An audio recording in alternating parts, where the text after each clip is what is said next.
Siyabingelela kobaba abefundisi, omama abafundisi, obaba bonke, omama, osisi nobhuti, abantwana abancane egameni lenkosi uJesu Kristu. Amen. Amen. Ngisisilo ngithanda uJesu, unesithanda somphefumulo wami. Amen. Amen. Enhlizweni yami nje kulezi nsuku ngibuswa ile ndaba ethi la ulaphaya kuDeuteronomy uNkulunkulu ukhuluma ngokuthi uIsrayeli akasoke ijwabu lenhliziyo yakhe ukuze angabi ntambo lukhuni. Nje enhlizweni yami nginalento yokukhulekela inhliziyo yami kakhulu ukuthi isokwe ukuze ibe obedient kuyo yonke into eshiwo uNkulunkulu kulesi sikhathi. Amen. Amen. Ngiyamthanda uJesu. Ziningi izinto la enhlizweni abantu, abazalwane abangazazi labangaziboni, zaziwa umnikazi wenhliziyo. Umuntu okwazi ukubona inhliziyo uNkulunkulu kuphela, ukuthi noma sikhonza abazalwane babusiseke, kube mnandi, kodwa kube nalezi izinto ezilapha enhlizweni ezingaziwa umuntu, ezaziwa yimi umnikazi wenhliziyo noNkulunkulu. And ezinye zazo zenza ukuthi noma uNkulunkulu engakhuluma kanjani, kodwa inhliziyo ibe likhuni, ingakwazi ukwenza lento uNkulunkulu asuke efuna ngaleso sikhathi. Yenza ke ukuthi izinto uNkulunkulu ayifunayo ngathi zidileye, icebo likaNkulunkulu lidileye ukufezeka. Lezi zinto ezincane ezilapha enhlizweni. Thandazo wami ukuthi inkosi sengathi ingahlala njalo isoke ijwabu lenhliziyo yami, ihlale njalo i-circumcised. Kuze ngazi ngifunde indlela zikaNkulunkulu. Usho njalo Davide uthi nifundise indlela yakho, ngiyohamba eqinisweni lakho. Amen. Haleluya. Manje kunalokho bazalwane enhlizweni yami, uthi inhliziyo yami sengathi ingabe ihlambulukile phambi kukaNkulunkulu, singenzela abantu. Amen. Ayisikhathi esiright sibakhonzile abazalwane kwangathi yonke into ihamba kahle, kanti indaba ilapha enhlizweni. Haleluya. Besingahlabelela nje kafushane egameni likaJesu, sesibuyele emuva. Haleluya. Amen.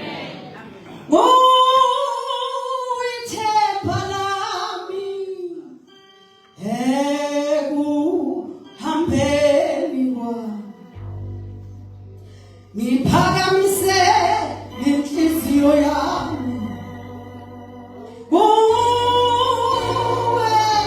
sithisi, ithemba lami ekuhambeni.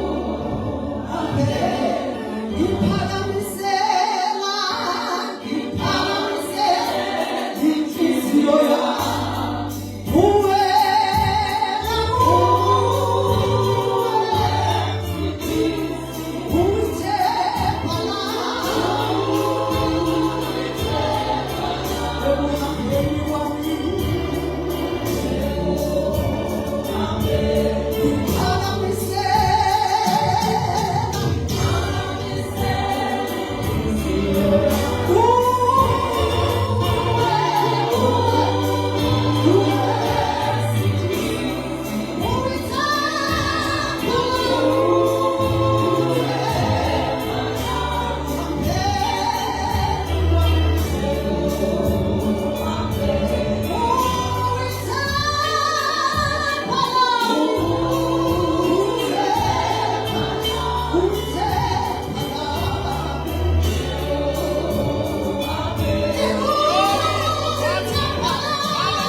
We bless you, Jesus.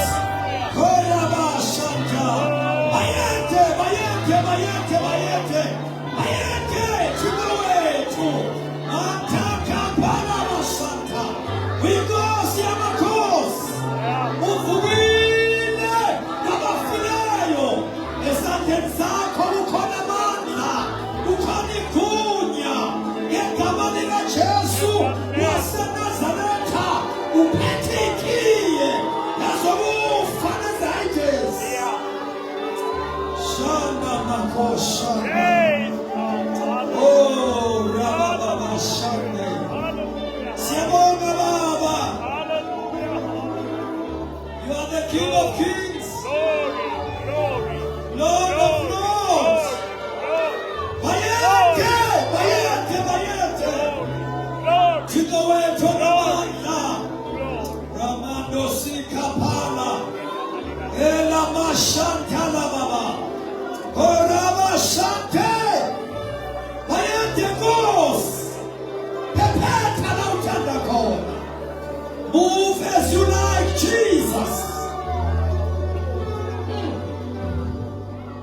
We glorify your name. Praise the the Messiah. Hallelujah. We bless your name. We give you all the honor and the glory. Sibongbethembela kwakho Nkosi. Elithi izwi lakho useyizukulwaneni ngezizukulwane. Ngegama likaJesu elinamandla. Vula indlela, pave the way. Touch our hearts. Penetrate our minds. We pray for a supernatural touch. Yes, Lord. Ngegama likaJesu elinamandla.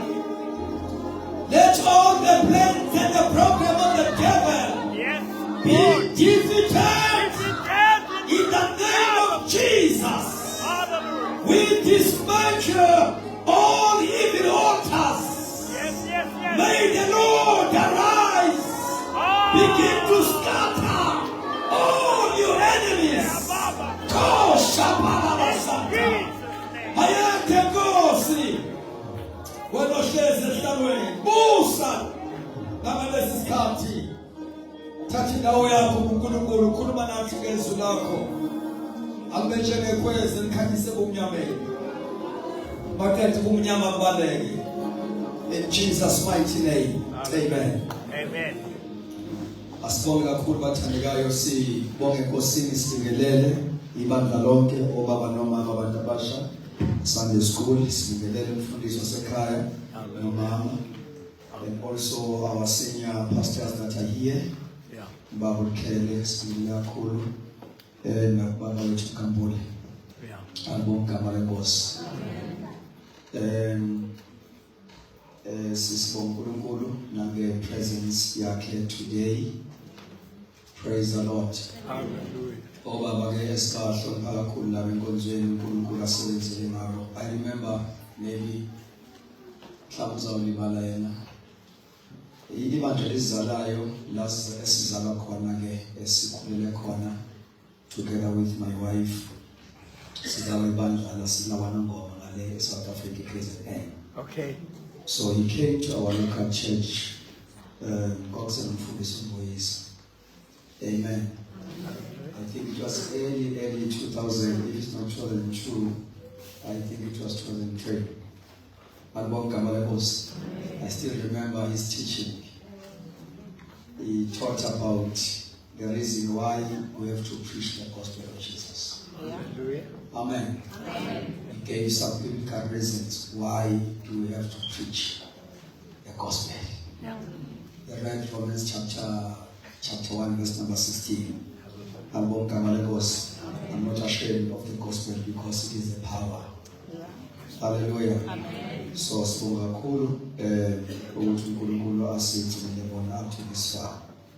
Thina ke as young ministers we feel very safe ukuba sikhule bekhona because we know ukuthi sisesimweni sokuba sikhule kahle and si correct where we can make some mistakes. Amen. Siyabonga uNkulunkulu kakhulu sibonge bafana uJamfundisi leadership yonke yasekhaya ezweni. Elders and deacons, thank you so much for trusting us. Ukuthi ukhona esingakubeka sikusho kule ndlu yakomoya eyakhiwa kule ndawo. Sibonga ngemithandazo, support and also ukuvuleka kwenhliziyo zenu. Masifika la le ndlu igcwale from day 1 till the last day. So kusithobise kakhulu especially nokubona abefundisi bendawo interdenominationally befika la as from Monday till yesterday bezohlanganyela kanye nathi. Siyabonga kakhulu ngendlela emangasayo. Thank you so much also for your hospitality. Babudlamini uyena nimasangile ukuthi athi look after us, taking us to and fro each and every day. Angomagama enkosi. Sibonga kakhulu iservice esenzele yona. Actually obaba basamukela singakafiki ngeqala ukubona into nje. They just organize an online meeting on Saturday. Ngizofika la mina Monday. Angomagama enkosi. And then I was part of that meeting. They were giving me a word of welcoming prior before I came here.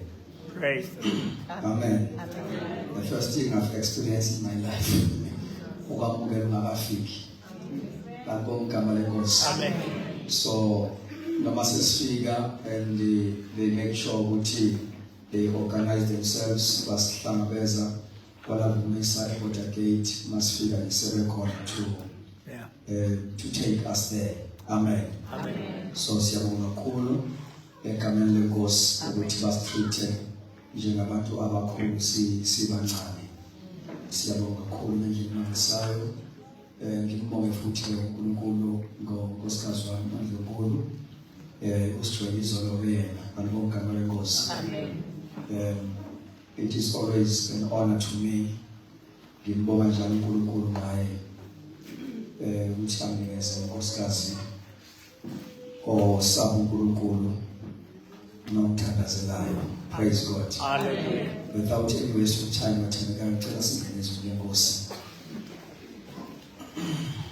Sizofunda the book of Acts chapter 2 verse number 4.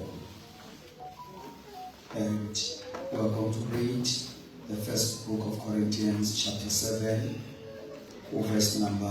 chapter 12 verse number 7. Acts chapter 2 verse 4 and first book of Corinthians chapter 12 verse number 7. Acts chapter 2 verse 4. Bonke bagcwaliswa ngamoya longcwele base bakhuluma ngaletinye tilimi njengoba moya wabapha kuphilisela. And they were all filled with the Holy Spirit and began to speak with other tongues as the Spirit gave them utterance. Read also verse number 2. Verse 2. And suddenly there came a sound from heaven as of a rushing mighty wind, and it filled the whole house where they were sitting. Hallelujah. There came a sound from heaven. Can you all say a sound? A sound from heaven. from heaven. Now there is a sound of a Pentecost. And the local church must carry that sound. The sound of Pentecost. Amen. Now, lapha 1 Corinthians chapter 12 verse number 7. 1 Corinthians chapter 12 verse 7. But the manifestation of the Spirit is given to each one for the profit of all. kuthiwa ngeSwati lapha.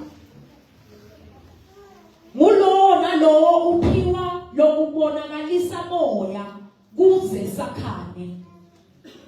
Praise the Lord. Praise the Lord.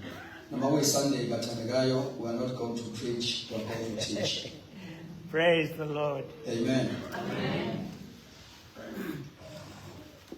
The local church that carries the sound of Pentecost within it. Amen. Amen. The sound of Pentecost.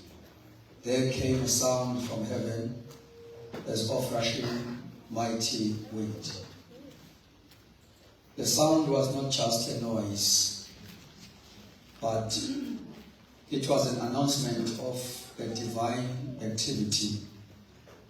It was heaven invading earth. Yeah. Praise the Lord. Amen. Hallelujah. It was the power clothing people. Praise the Lord. Hallelujah. It was the birth of a spirit-empowered church. Ibandla likaJesu lizalwe ngosuku lwePentecost.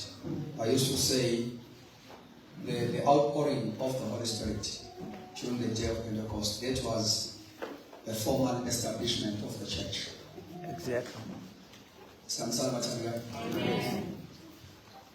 So, alikho ibandla ngaphandle kaMngcwele. Unjani?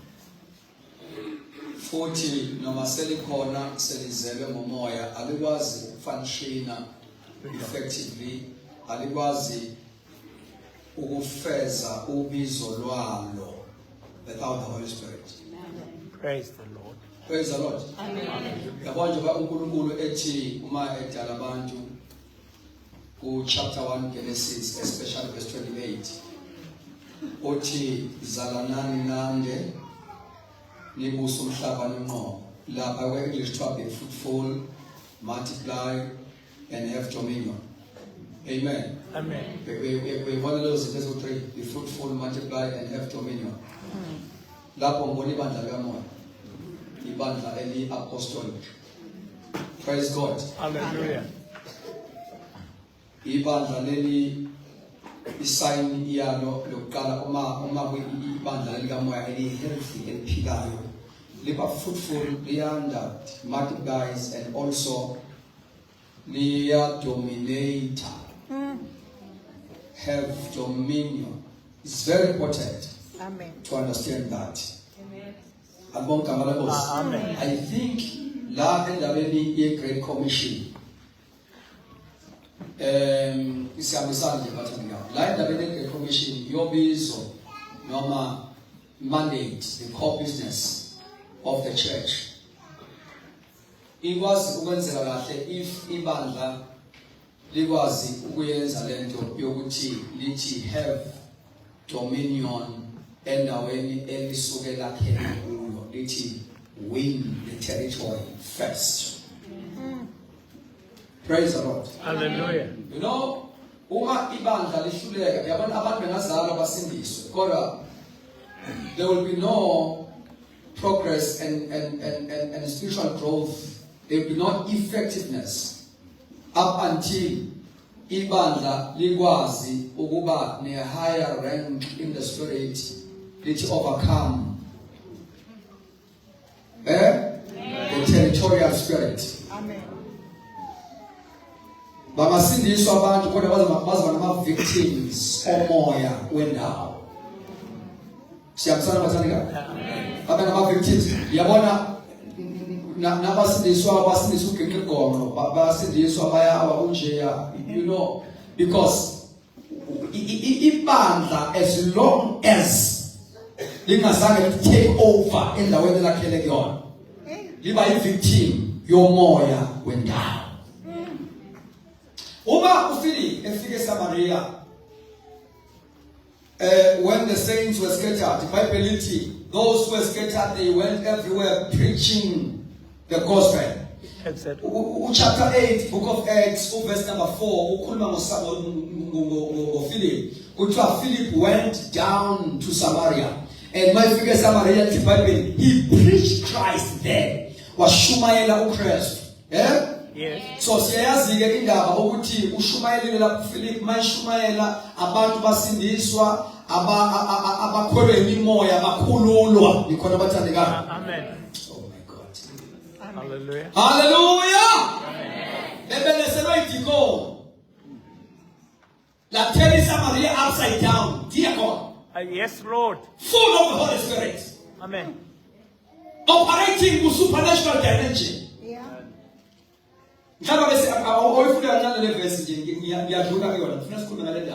Of a spirit-filled church.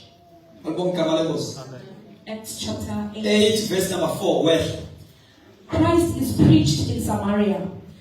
Therefore, those who were scattered went everywhere preaching the word. Then Philip went down to the city of Samaria and preached Christ to them. Philip chapter 6. Yes.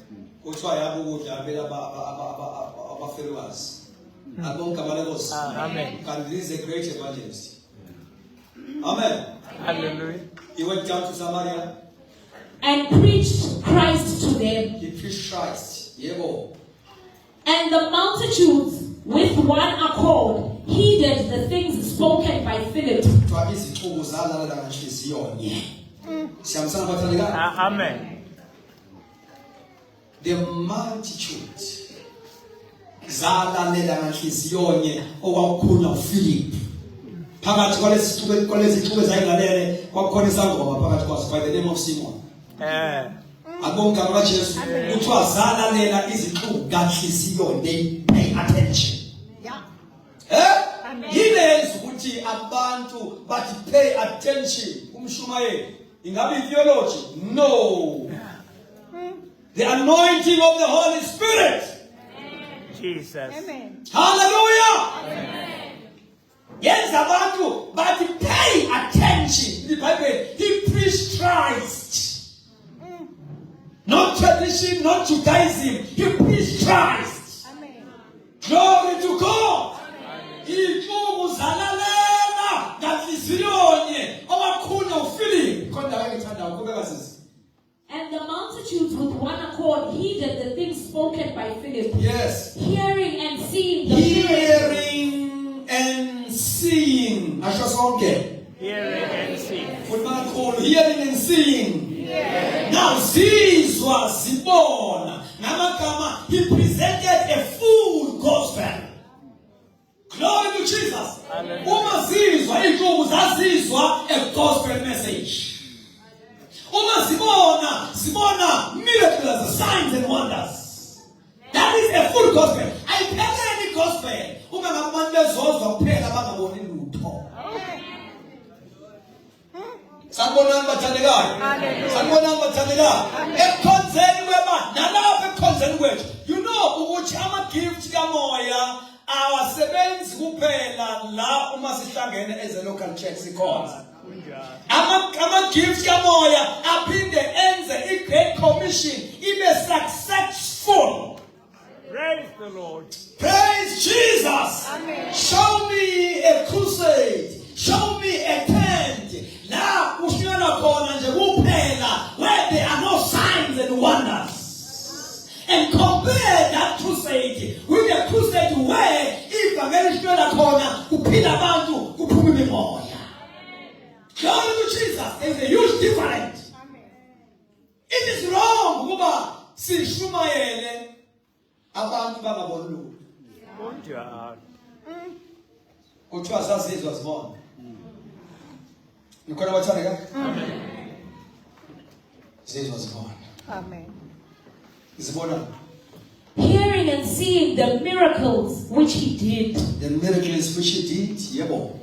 For unclean spirits crying with a loud voice. Unclean spirit crying with a loud voice. I guess just like crying with a loud voice. Crying with a loud voice. Amadimoni azange aphume quietly. No. kodwa aphume ekhala ngezwi elikhulu with a loud voice. Yeah. Which means the anointing that was upon this man was too much. It was too much. My figure was shumeza amadimoni. Akhala ngevoice, with a loud voice, aphuma baleka. Praise the Lord. Hallelujah. Eshumayela ivangeli. Uphila abagulayo. Uphuma imimoya. Kuyezwakala abathandekayo. Hallelujah. Kubeka ufunda bethele.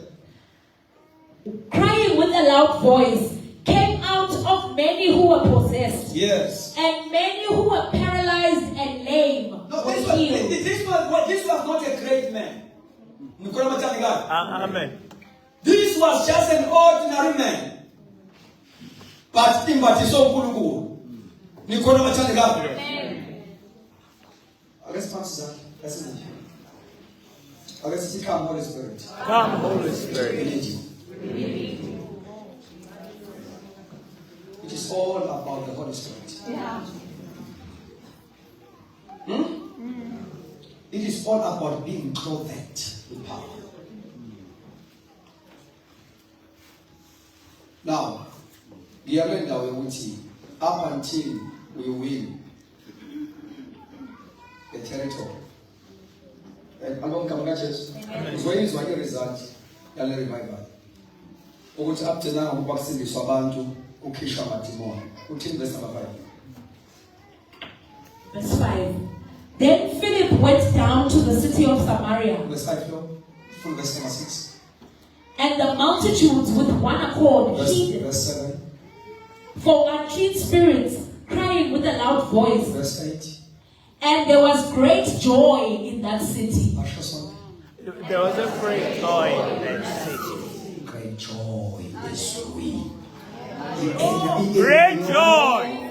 Hallelujah. The fresh air. Jesus. Great joy in the city. Jesus. Hallelujah. Wawina mphefumulo, waphila abagulayo, wawina the city, the whole city. Washintsha atmosphere. Kwi-city yonke. There was a great joy in the city. Hallelujah. Hallelujah. Ifike ivangeli, abantu bayaphunyuzwa. Ungakhamangela kaSathane, unakhona ukuthula kwi-city yonke. Umoya wendawo obungadubuza khona, ube-paralyzed. Dominate umoya kaNkulunkulu. Hallelujah. Great joy. Glory. Great joy. Great joy. Great joy. Great joy in the city. Oh my God. Let there be joy as we. In the name of Jesus. Hallelujah. Let the church take over. Asikizwe langu mzosonke. God. Must take over the territory. The presence of the church must be felt. Hallelujah. Any pastor ibanda spare my signboard. Monge nezwithu essence of God directional signs. Abantu ngawabona ama signs kodwa bangasizwa. Felt, being felt. Ibanda is more than direction board. We must be felt. Sebefike lapha those who are turning the world upside down. Yes. We must be felt. The presence yebandla must be felt. Hallelujah. Chapter 4, verse 31, book of Acts, after they prayed, the place where they were assembled together was shaken. Yeah. Huh? We must pray the shaking prayers. Huh? Prayers that shake the territorial spirits and shake the evil foundations. Amen. Kusindiswe kuzetshindiswe nezangoma zendawo. Yeah. Sithena amandla. Ama-altars azangasebenzi ngoba kunebandla likamoya. Now uthi uNkulunkulu have dominion. Praise the Lord. Have dominion. Have dominion. Glory to God. Amen. Now, the There came a sound from heaven as of a rushing mighty wind. Praise God. This is an evidence of the spirit filled or the spirit infilling. Amen. Amen. It is the evidence of the spirit infilling. Number 2, it is the atmosphere of God's manifested presence. It is the activation of spiritual gifts. They were all filled with the Holy Spirit and they began to speak. Praise the Lord. Hallelujah. Now, ibandla ke eligcwalisiwe ngomoya. Abantu bakhona bane conviction yokuthi before you preach you must be filled. Before you do anything in the house you must be filled. Before you minister you must receive power. Hallelujah. So let me give you these characteristics of a spirit-filled church. Number 1, every believer is filled, not just leaders, not just the pastor, but every believer is filled. Hallelujah. Amen. The one who found all these accounts where Amanda went the extra corner and Martin Zenzo. You know all. They were all filled. Praise God. Hallelujah. They were all filled. In chapter 2, verse 4, they were all filled. Praise the Lord. House of Cornelius, Ishmael Peter, from verse 40, chapter 10, verse 44 to 46. They were all filled. Amen. Amen. Disciples, that's Ephesians chapter 19, book of Acts, Paul, they were all filled. Ukala ngathi ukuthi amandla mangabehla bekhona abatalazana. Singathwaliswa sonke. Go. Bakhona abathukizana. All filled. Yeah. Kunento eshiwoyo laphayana kuma disciples. I mean kuma new convert. Philip. Amen. There's a very powerful statement there. Praise the Lord. Chapter 8, book of Acts. Verse 14.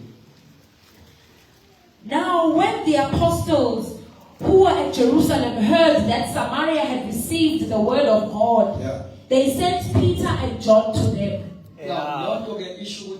They sent Peter and John to them, who, when they had come down, prayed for them that they might receive the Holy Spirit. Are we all together? Endabeni number 1 yokhanjiswa kwevangeli yokushunyezwa kwabantu yokusindiswa kwabantu. Abapostoli, the early church was intentional. Was intentional. They were commission driven. This was a commission driven church. They were driven by commission. So they were kunezinto ezazingama priorities. The preaching of the gospel.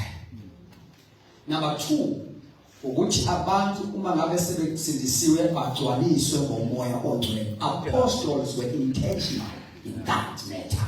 Hallelujah. So this is why na uma ngabe eqeda uPhilip ushumayela kuphenduka abantu. Ithi iBhayibheli abapostoli bathumela. Benzani bathandeka? Come closer.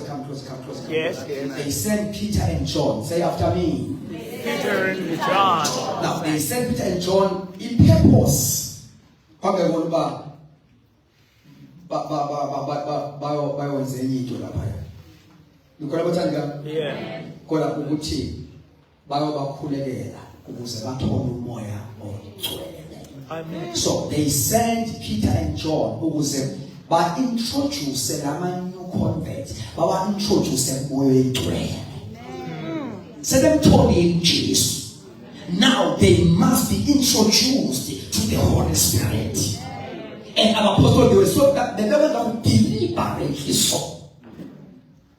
Now, abantu bayathathethwa ukuthi badwaliswe namandla kaMoya. Praise God. Bayasetshenzwa before basetshenziswe. Kunjalo.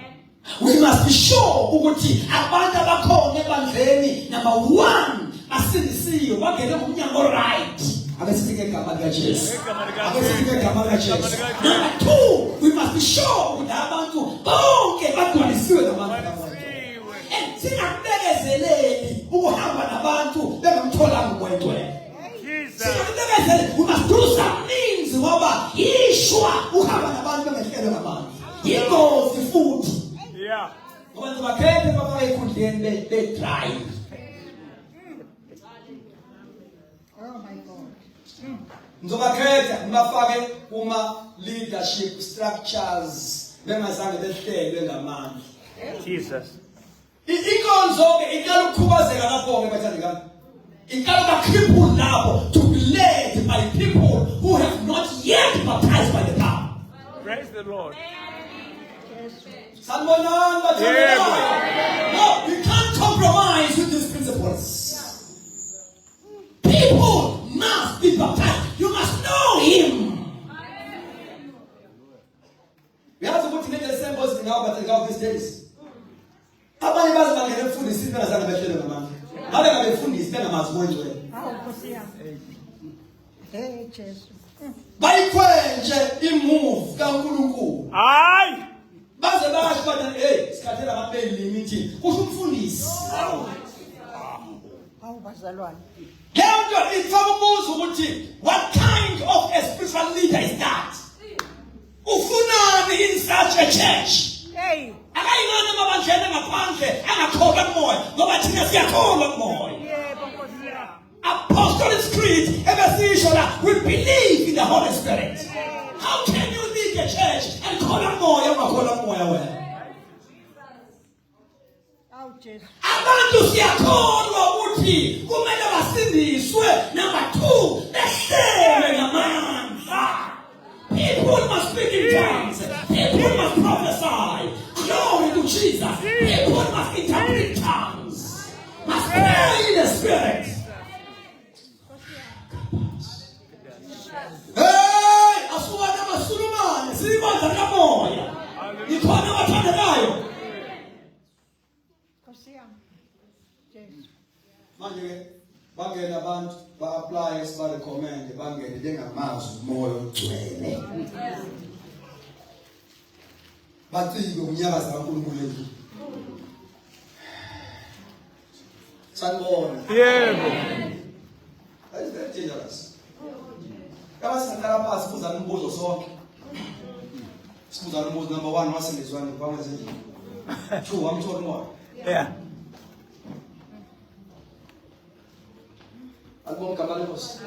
That is very important. So, ukungena kwabantu kuma-strategic positions bengenayo i-experience ye-Pentecost. Iswe ibandla nebandla liqala liba-crippled decliner. Yeah. True. Lehla emoyeni. Ngoba as they enter and lead the work, akukhathalekile ukuthi kusiphi structure of leadership. As they lead the work, kukhona izinto abangeke bakwazi ukuzi-emphasize ngoba abana experience yazo.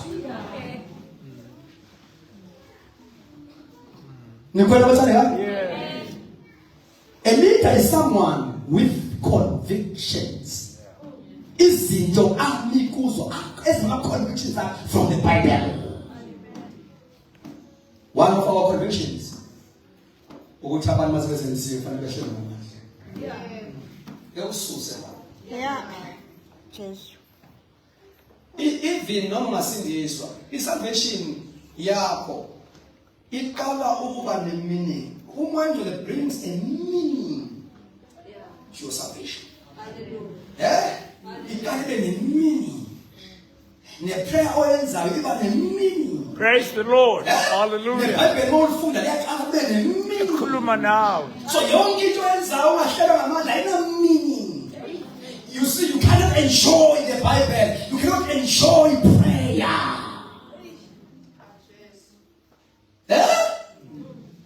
Because myself figile uyena. Oyosiholela kulo lo asifani wonke amakamela. Uthi usungene kule yathi khoyiphuma la mina la. Awusungela khipha fakela. Awungeni kwikamera lo salvation kusuphela lapho. Ube wosilisi. Khona amanye amakamera kufanele ngene kuwona uzongeniswa uNongcwele ekubambe ngesandla. Alibonke abaleko. Amen. Akutshendelela ke uma usilisiwe ube ukuthandaza kwakhe. Yamoza upholo uthini? Uthi ngizokhulanga ngengqondo kodwa ngizokuphela la. Ngizobheka ngikhuleke nangomoya. Nangomoya. Alinye ikamera le. Yes. Ukukhuleka ngengqondo akusho ukukhuleka ngenyama, akusho bakhala, kusho ukukhuleka with the language that can be understood. Kusho ukuthandaza ngeSiswati, ukukhuleka ngesilungu, ukukhuleka ngesizulu, ukukhuleka ngengqondo. Alibonke abaleko. Kodwa uthamisa ukuphela lapho uzobheka ngikhuleke nangomoya. Jesus. And yonke le nizodrive yimina. Yes.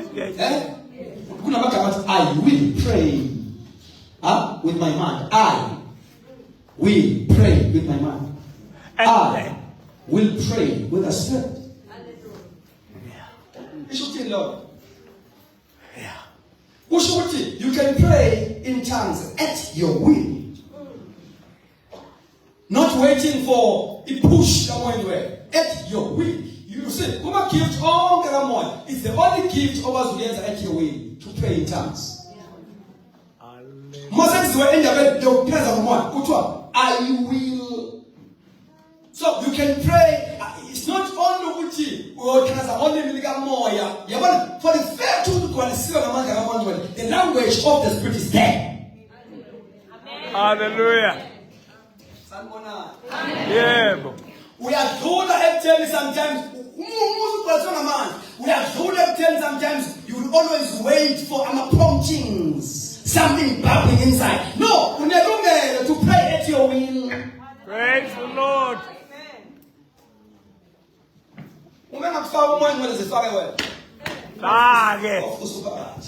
Yeah.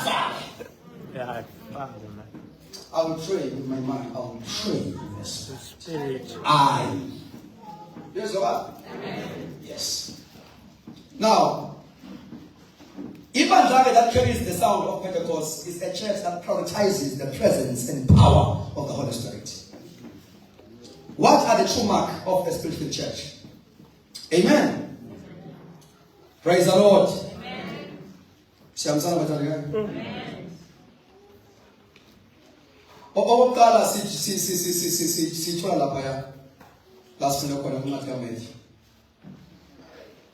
Let me give you the marks of a spirit-filled church.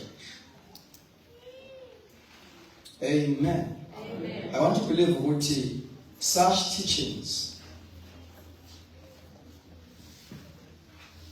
I have encouraged abantu who are sick and tired of salt. Kola kubantu aba enjoy status quo. Baxa into ozo baxa wayimbantu basikhulaki. Lapha kuncwadi yokuqala baseKorinte chapter 12 verse number 11 kuthiwa the manifestation of the Spirit is giving. It's giving. Amen. Amen. Amen. Now, that is the mark number 1. A spirit-filled church is where you can see our manifestations. Kamoya. Amen. Yibandla elinama manifestations. Kamoya. Glory. Now, what are the manifestations of the Spirit? Those are gifts of the Holy Spirit. Those are Gifts. Yeah, Baba. Uma nje eqedwe ukuthi the manifestation of the Spirit is giving. Emva kwalokho ebese eyawabamba. Praise God. Yeah. That includes a word of wisdom, a word of knowledge. Amen. Faith, healings, prophecy, discernment, tongues, and interpretation Praise of the Lord. tongues. Yes. Ibandla eligcwalisiwe, ibandla elingabathandekayo, God see. linalaba manifestations. Sithi sikhonza la uNkulunkulu umoya ngcwele azimanifeste komunye through a word of knowledge. Abathandekayo siyakhonza la uNkulunkulu uyangihlupha uthi khona umuntu lana ofuna ukuzibulala akaprofeti lo. That is a word of knowledge. Ukuthi uNkulunkulu akwenze wazi ukuthi wasilapha nje there is someone ohlushwa spirit of suicide. I-agenda kaSathane iyafeyila ebandleni elikhonza ama-manifestations kamoya ngcwele khona. Iyafeyila i-agenda kaSathane where there are operations of the Holy Spirit. Hallelujah. Amen. Blood manifestations which are gifts of the Spirit. Kukhona izipho ezingamehlo kaNkulunkulu ebandleni. Hallelujah. Izipho ezibona in a supernatural way. Yes. Kukhona izipho eziyisandla sikaNkulunkulu Yes. ezenzayo. Kukhona izipho eziyivoice kaNkulunkulu ezikhulumayo. So all these manifestations must be there, must be in full and proper operation. Praise the Lord. I come to Alpha before time. Come. But if they were started, they are exposed. Ngalama gift angamehlo kaNkulunkulu, gift of revelation. I expose the hidden operation of the devil. Praise the Lord. Hallelujah. Yeah. Now, the manifestation of the Spirit is one of the mark. Now, what is the meaning of the manifestation? Number one, it must be visible. Let our entity, the manifestation, let them must be Visible. must be Visible.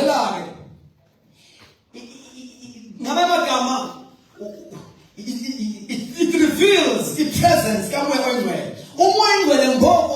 He is invisible, but his work, praise the Lord, is evident and is visible. So that is a definition. Number one, manifestation is to make something visible. You can't see the Holy Spirit. God, other manifestations are meant to have a visible. Kuthiwa ngena phakathi kwemntu ongakholwa nongekho informed ngento zikamoya afike kunama manifestation umoya engcwele visible through ama manifestation. Lo muntu waphansi ngobusa mvungu ukuthi uNkulunkulu khona la. Awubathandekayo angathuleki. Yeah. Angathuleki, especially in such a time as this. Asikhonze ngomoya. Yeah. Asikhonze ngomoya. In the name of Jesus. Let us raise the standard. Hallelujah. Hallelujah. And number two, let our manifestation. Kutwa. Now manifestation, it is given to every believer. Kutwa, it is Giving. yeah. Kuna magama athi to each one. Yilo nalo uphiwe. Okusho ukuthi ebandleni likaKristu there is no spectator. Every member has a role. It is given to each and everyone. It is given. Every member has a role. Let gift on nayo issue. Now you have got a contribution. You have got a contribution. We commission yebana. So I'm a gift gamoya. I'm a spectators. Hallelujah. I'm a gift gamoya. Afana womuntu okhonwayo. Womuntu osinisi ungene grounding. Everyone is a player. He is a player. Come on, every believer, you are a minister. There is no giftless believer. There is no ministerless believer. You are saved to serve. That's what we are. Now, umuntu akazofuma ukuthi ibandla kwesikhathi ibe nemabheji womas. This is the season of revival. Every member in the body of Christ must be activated. We need to do away with more of a dominant in the spirit. Every believer must be activated. izolo. Yeah. Once you are told about you become a player in this kingdom. Huh? Yabona iBhayibheli lithi ngokuthuthwa kamoya engcwele uyabona ukuthi i-outpouring of the Holy Spirit iyamove ibandla from which stage we condition of being silent. Amen. We are being moved from silent to a sound. Huh? Yes. I bet you something from silent From silent to sound. to sound. And let's bring the foot. From silent Two. to sound. One more time. Silent to sound. Incwadi kaPaul mayifika eEfeso, he was silent ngesikhathi sesound. It was after Pentecost. Uyakubuza ukuthi hayibo was silent kangaka namthwala kodwa umoya. He had to move them from silent to sound. Waba muva kanjani? He introduced the doctrine of the Holy Spirit. 2, he laid hand upon them. And it's the Bible, verse number 6. Oh my God. As God. Chapter 19, verse 6, my sister. After esekhulume nabo engage nabo ngendaba kamoya engcwele wathola iposition yabo bathi azange sizwe kuzo ngomoya engcwele. Siyaqhubeka siyakhonza. Iyakhonzeka. Iyaqhubeka le program. Amandla ngeke. Ungakhohlisa ukuqhuba kwethu. Siyaqhuba amandla ngeke. Yeah. Isound ingekho. Yeah. Right. And it happened while Apollos was at Corinth. Verse 6. Verse 6.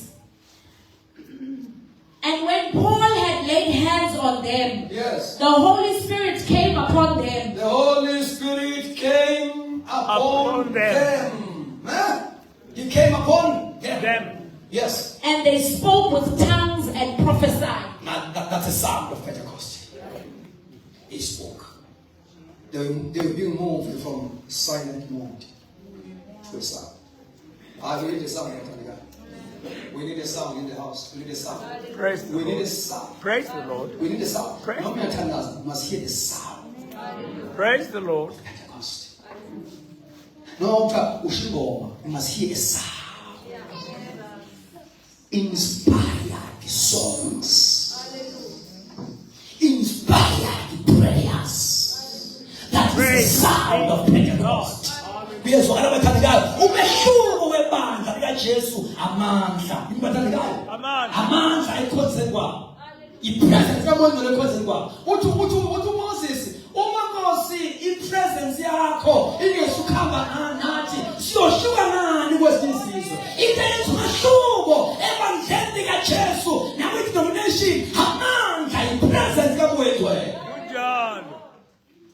Asingavuma ukufana bathandekayo.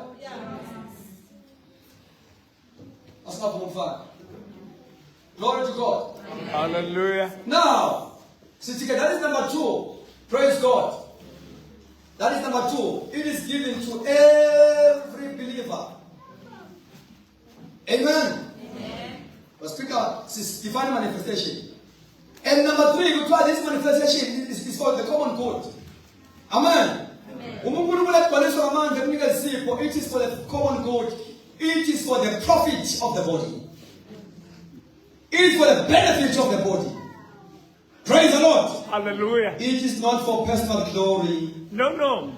It's the purpose of show offer. No show. Praise God. But it's to benefit the body of Christ. Right. Amen.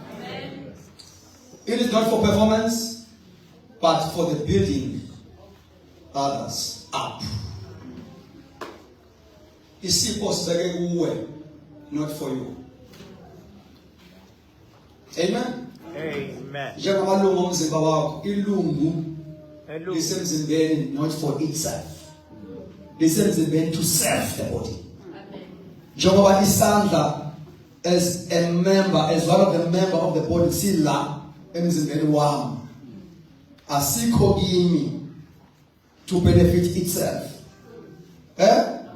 But for the benefit of the body. So once wasindiswa, the first baptism, we have touched up emzimbeni kaKristu. You become, before you can become a member of the organization AOG, first of all, you are a member in the body of Christ. So, ukhona inkonzo ofanele uyenze as a member in the body, not as a member of the organization. As a member in the body. Kuba umunye owabela abantu emzimbeni kaKristu izipho munye umantshwe. Yeah. Uverse number 11 uthi ebabela yilowo nalowo ngokuthanda kwakhe. So once you become a member in the body of Christ, umantshwe uyawabela. Isimple. Ozokwenza masibani. Yezwa abathandi kabi. Yeah. Ufanele ukuthi bangabufundi iBhayibheli lezi ndawo ekhuluma ngama-gifts of the spirit. Uwafunda onke njengoba kuthiwa omunye yilokhu, omunye yilokhu, naye lowo moya, omunye yilokhu, naye lowo moya. Uyibuze umbuze maze kuphele engaveli wakho ukuthi kanti wenzani la kanje. Uma ezomenshina onke ama-gifts kuze besegcineni.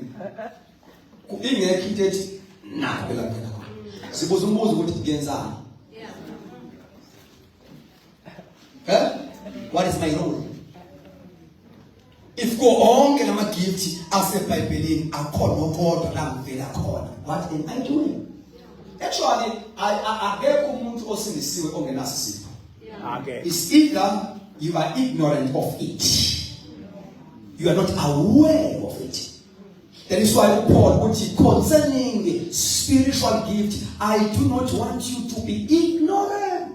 Yeah, I don't want. You got that? So he gave them teaching. So in teaching any purpose in teaching brings awareness. You become aware of the mysteries of God. But uma teaching azange fike kuwe ukhonza uyi darkness usebumnyameni ungazazi. Now, sign number 3. Sign number 3 of the Spirit-filled church.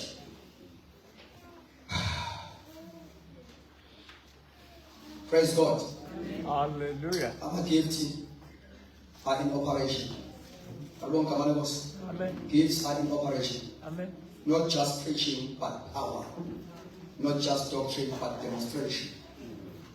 Amen. Amen. Number and the other one, if ibandla ligcwaliswe ngamandla kaMoya lisebenzisa people are being edified. Lives are changed. Needs are met. Oh, Suama. Nabangena bagula bayaphila. Amen. Nabahloshwa amadimoni amanzi, marine spirit bayaqamba. Ibandla nje ibandla edwaswe ngamandla ibandla lelo eline authority ukugumula abantu into engasathana. Siyabagumula. Bangakhonzi bembethe engasathana. Sikumula umoya ukuzamula umoya omngomo ofika nawo. Sikugumula. Sikumula ngedoctrine. Sikumule ngokuintroduce baptism of the Holy Spirit. Yes. Yes. Uyikumule zonke engasathana. Uphalaza gume. No, if you are not introduced, praise God, come on way. Uzo prophet mamoya wrong. Uzo prophet mamoya wrong. So ngeke sinisiwe nyesivela eyimona ezingafani. Nasemasontweni ebekade nemimoya yawo. Manje uma abantu bezofika ebandleni and not introduce umoya engcwele. Bazoba active ngomunye umoya. Sanibona manje. Yeah. Ngomunye umoya.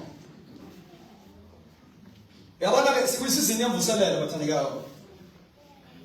A very exciting season before rapture. Praise God. God is reviving His church. God is restoring His church. And in that elanda abantu ezomeni iyawola.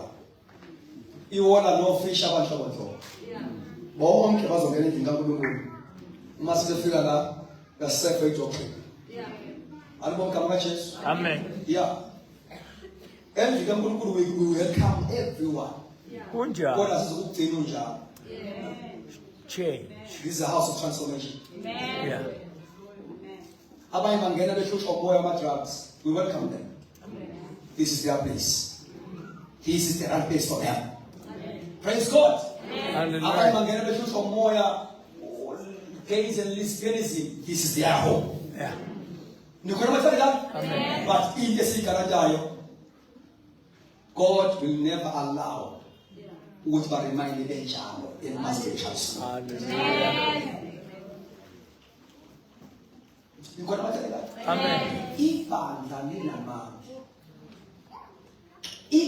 even if doctrinal is authoritative. You got what Jesus. And also it brings transformation, change of character. Huh? Yeah. It brings wisdom and better understanding. Now, this is a season of revival, and also there is a great activity. And about to go to victims and mother figure laba thandekayo abafika nyawane right yokusizakala. God. Come on, good people. Come on. Yes. Abangafi sebefikile. Amen. Hallelujah. Amen. Ngeke manje yango akusho ukuba ngaphakathi ukuthi awu ngafika kaNkulunkulu ngafika emzini kaJehova. Yeah. Glory to Jesus. Hallelujah. Abanye bangena benema beliefs are wrong. Come on, doctrines, I'm a demon. For an example, you see, as I'm saying, we welcome everyone. Do you know Uguchi, any deception, Usatana Aifa Bantu, Abashasana Moya, Obu gays and lesbian. But under conviction, Uguchi, yes, but I was born like this. You know, but I didn't see no better I was born like this, but not from God. Can I tell you something? Let me explain this, because it's very important. It is true, Uguchi, he or she was born like this, but not from God. From her mother's womb. From where? Amadimoni ayawazi ukuhlasela ingane esiswini sikanina. Kodwa awazi ukuhlasela umuntu enqondweni kaNkulunkulu. Zimbili ibeletho eyiletha umuntu emhlabeni. Isibeletho iwumbi yoqala God's thoughts. Uthi Jeremiah ngingakakubu. So you were in my mind. You see, before you came to your mother's womb, you are from somewhere. So from God's mind, you are pure. Okay? Complete girl, complete boy with God's agenda. Kunezinto uNkulunkulu naye azenza esiswini sikama wakho. No Satan naye, uSathane uyasacrifice, uSathane uyafake, uSathane uyakopisha. Naye uSathane kunezinto azenza esiswini. Lalela. Before I formed, information of your body, yenziwa uNkulunkulu inyama nazo. uNkulunkulu ngesakhe izandla uthi I formed you. Athumele indilosi ukwenza yena lo. To form your body. That is why yisona sinzima ukwenza abortion ngoba uphazamisa uNkulunkulu enza information yomzimba.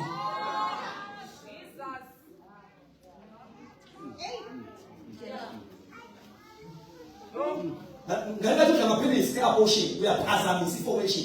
Before I knew you, I formed. Before you, hey, my child. Hey, before you came out of your mother's womb, I formed you. Two, yin, number one, always on uNkulunkulu eswini. He forms, he knits your tongues in the umuntu. Umzimba wakho unamafingerprint kaNkulunkulu. Amen. Hallelujah. Number two, any ezinto uNkulunkulu azenza esiswini sikama wakho. Uthi Jeremiah ungakaphumi nje manje. Okay.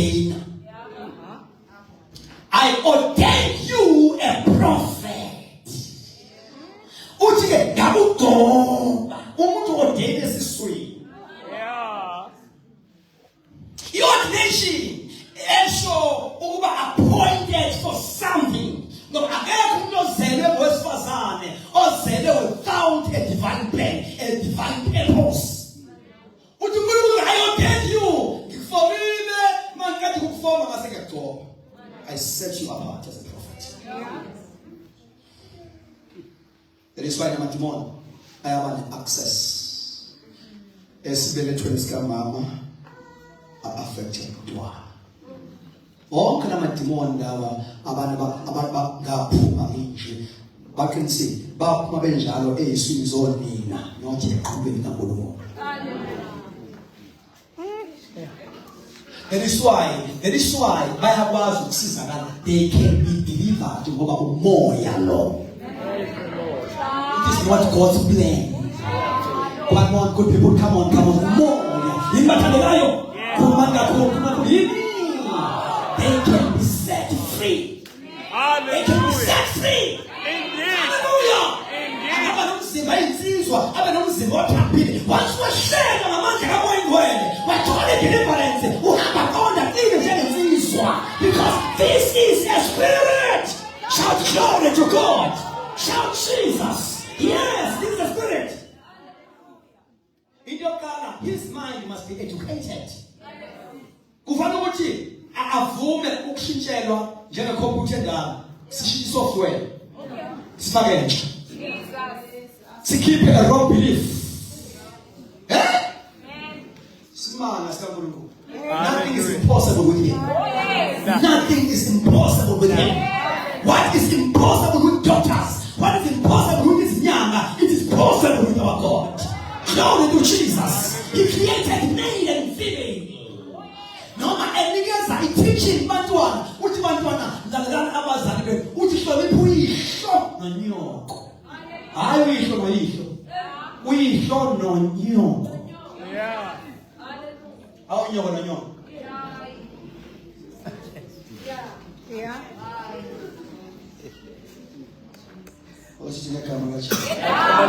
Yes. This revival This is a revival. comes with deliverance. Comes with deliverance. Hallelujah. God is setting people free today. God is setting people free today. Nengane yakhe esekhaya. You become a point of contact namhlanje. Izawuthola i-deliverance nawe namhlanje. Namhlanje, not tomorrow, today. Izamandla kaMoyingcwele. uNkulunkulu, he has come with a very special anointing for deliverance and healing. Call our Shanta. Yegama likaJesu. We must refuse ukukhonza ney'ngane zethu zimanje ngamadimoni. We must refuse ukukholwa imfundiso kaSathane. Sikholwa iBhayibheli. The word of God remain an absolute truth. Timeless truth. Truth for all generation. Yabona uthini Paul naye? Uthi Paul masesindisiwe esefakaza. Uthi uNkulunkulu owangahlukanisela uPostoli. Ngisesesiswini sakhe. Sigama.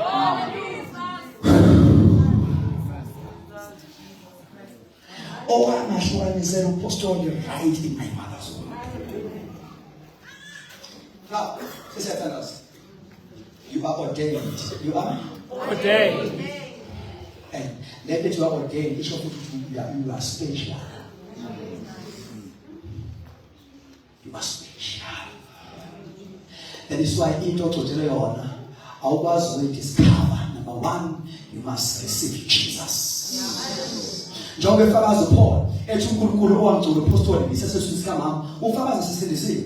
But before asindiswe uphila manga. He persecute abazalwane. Uphila ngeke ukuphila kaNkulunkulu. Because life without God is meaningless.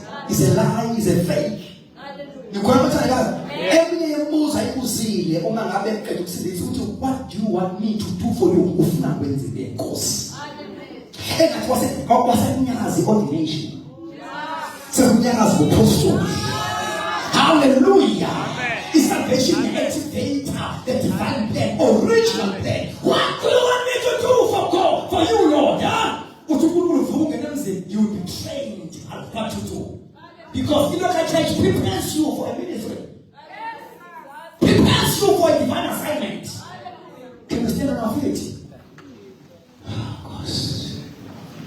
Bonda makasula. Erashika. Kentapala kadosa dabala. Give up kabula ketanya miaka. Oh my God.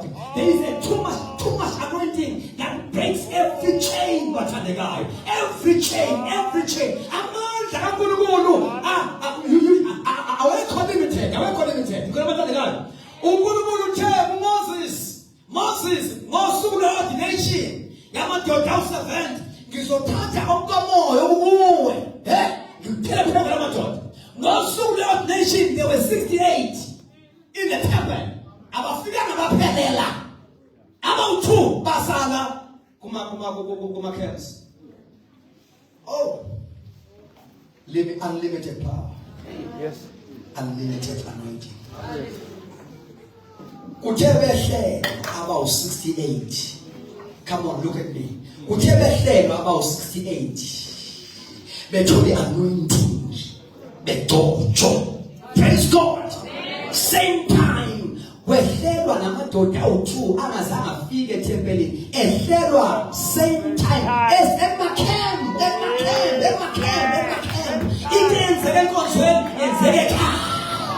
Hallelujah. We are about to pray and the devil is a liar. Ikaneki se university. Iso lento. Get kamani la chest. Ikaneki se sportini. Ienjoujuala. Iso. Supernatural touch. Pantapakatala. A Springfield church is the church of the supernatural. Ivan let's move on a pulpit.